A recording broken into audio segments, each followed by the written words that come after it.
IExcitE here, and I am bringing you the first of a new personal series that I'm going to be working on. As you know, my other series I do is Sniper's DNA, and unfortunately you guys have only gotten to see one of those, as the other ones have been stocking up waiting for the exciting launch of Spire Network, the network I am a director for, along with some other great directors that are going to be bringing you a lot of really solid content really soon. I am super excited. Probably within this week the channel will be launching and we will have great stuff up for you guys to watch every day. And so then this is something I came up with just because I wanted to make my mark with maybe another little type of idea. Of course, I love the Sniper's DNA a lot, but that's what I'm doing for the network channel. So this is going to be something more personal and something I'm also going to be putting a lot of work into for my own channel. And before I explain exactly what this series is going to be, let me just say that whenever I come up with a series idea, I don't know if it's just me, but I have this like terrible period of nervousness right after I come up with it, because you know I'm terrified that someone else has also come up with this idea and has started it before I have, and is really big, and immediately if I would put up this series and start something with it, I would get hated on and called a copycat. But luckily no one's doing this right now. No one's doing it in great quantity or consistently, really at all, that I can find, and so I'm pretty psyched about that.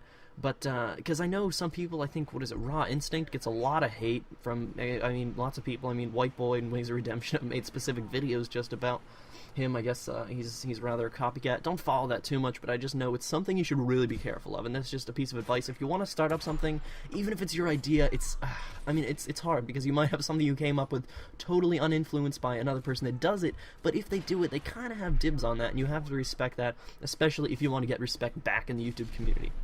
So, to get into what my new series is going to be, I haven't titled it yet, just because I can't think of something snazzy just yet, but I will have something snazzy, little zazzly name.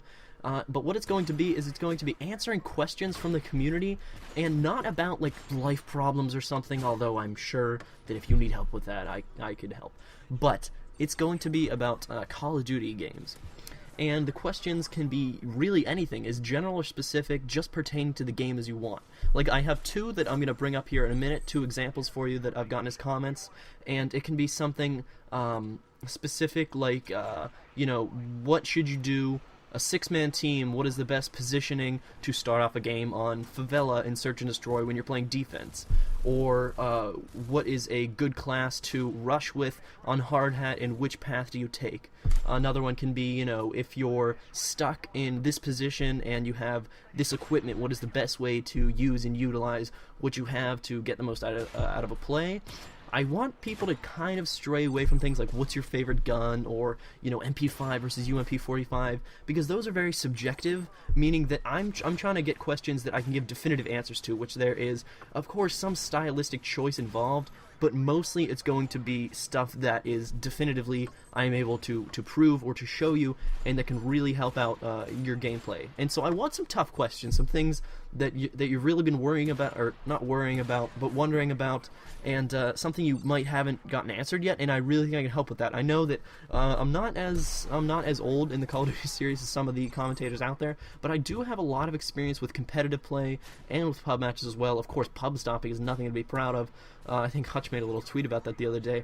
But I do have experience in competitive play, so you can ask me competitive questions or public match questions. Just try to specify exactly what you're looking for, because I've gotten some so far that are kind of non-distinct, and it's hard to answer something whenever it doesn't give you that many specifics, because I can make, a 10-minute video about a question like, what is the best strategy in Search and Destroy? That's, if you say, what is the best strategy in hardcore, Search and Destroy on erosion or something, that would be, of course, said erosion, I'm just looking at it on the screen right now. That would be something more specific.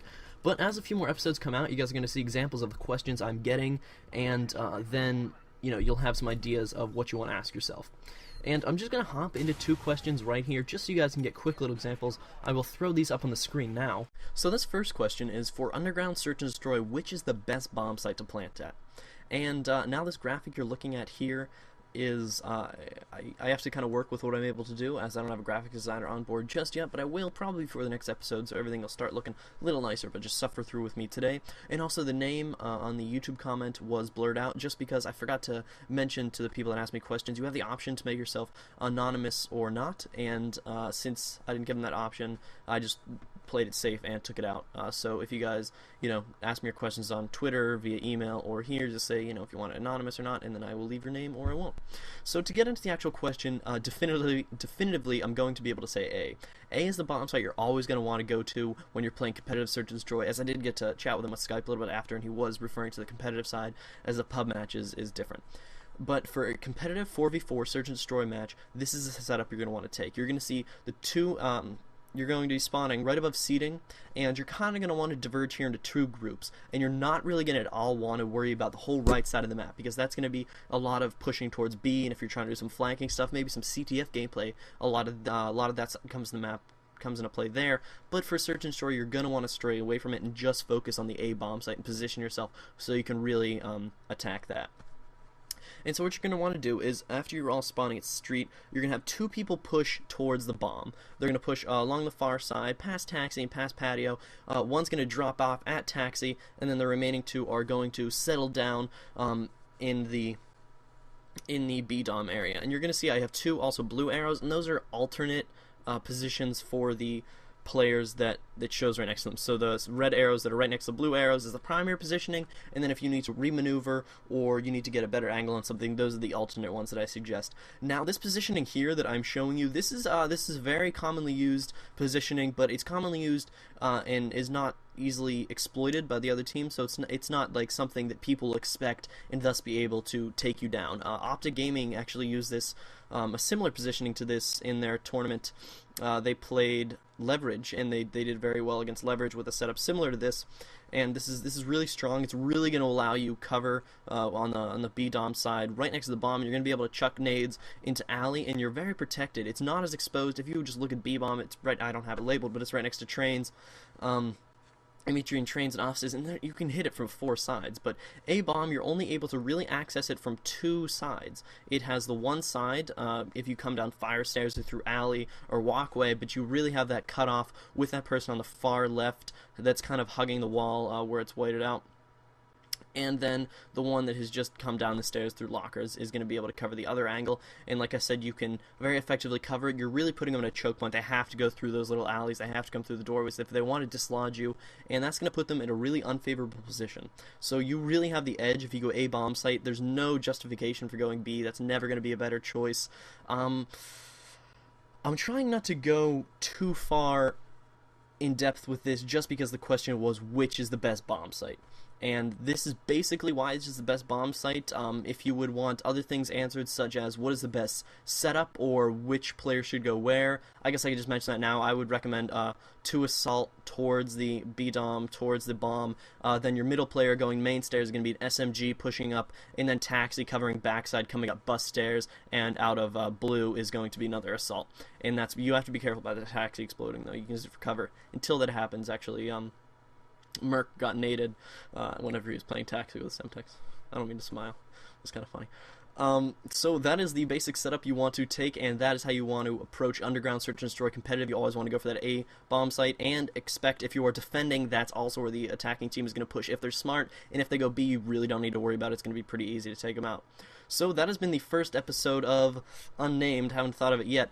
But just leave comments of other questions, and you can send them to my email. I'll put that link in the description. It's adam@apollogaming.net. And also you can send the questions to my Twitter, and I will make a list of them. And I won't choose them at random. It'll be somewhat random, but it'll be mostly which are good questions, things I think would be fun to answer, and be helpful to the community. So like I said, try to stay away from like what's your favorite gun, or what's your favorite perk, that type of thing. But hopefully this gave you a little taste, and it's series is going to get better and better as it goes along. I'm really looking forward to bringing this to the community. This has been IExcitE, and have a great day.